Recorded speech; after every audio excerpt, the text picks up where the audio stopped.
Hello everyone.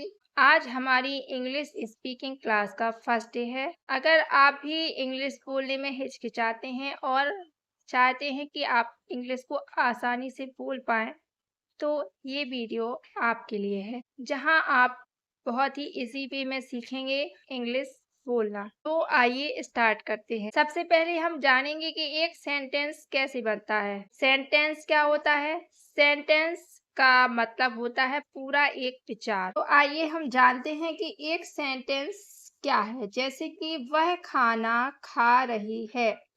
She is eating food.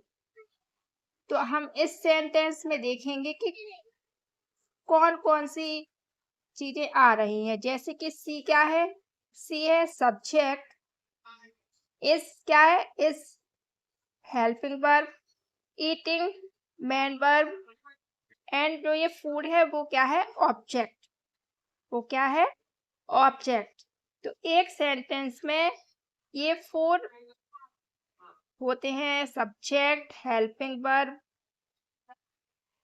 Main verb and object.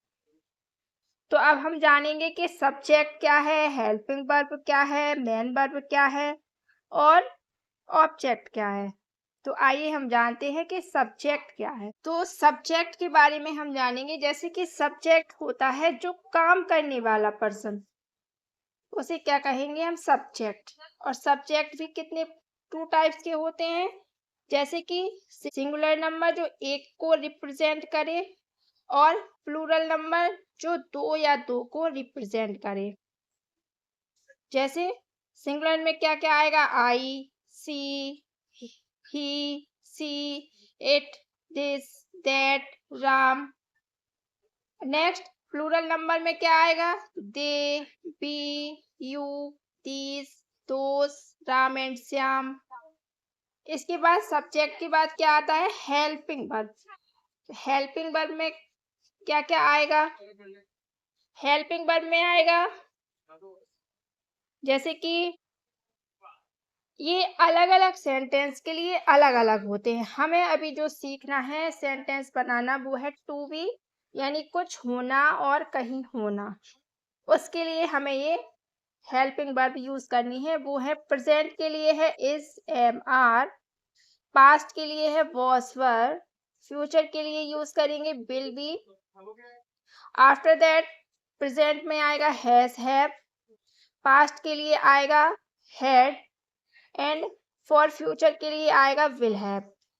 After that present के लिए can use करेंगे, past के लिए could और फ्यूचर के लिए will be able to use करेंगे। तो ये है हमारी हेल्पिंग वर्ब। अब आएंगे हमारी मेन वर्ब। मेन वर्ब क्या है? मेन वर्ब क्या है? मेन वर्ब मुख्य क्रिया, जो एक्शन आप करते हैं। जैसे कि सच एज ड्रिंक, ईट, थिंक, गो। खाना, पीना, नहाना, धोना, रोना, सोना, ये सारी क्या है? Main verb. जैसे कि ये भी अलग अलग टेंस के लिए अलग अलग होती हैं। जैसे go, went, gone. Speak, spoke, spoke. Drink, drunk, drunk. तो ये मेन वर्ब है और ये बहुत सारे होते हैं। तो ये आपको लर्न करने होंगे अलग अलग टेंस के लिए। थ्री फॉर्म में होंगे ये। इसके बाद आएगा ऑब्जेक्ट।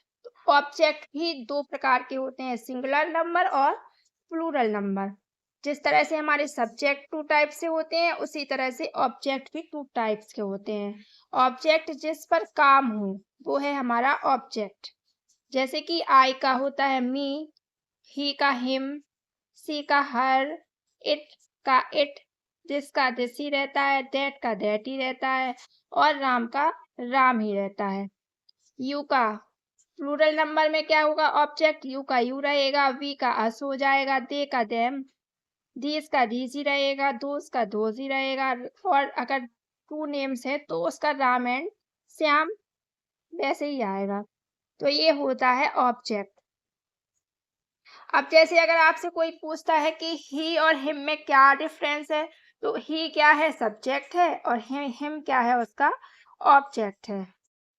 तो आज आपने सीखा कि सेंटेंसेस कैसे बनाते हैं। इंग्लिश स्पीकिंग के लिए सबसे ज़रूरी है कि छोटे-छोटे वर्ड्स को लर्न करते रहें।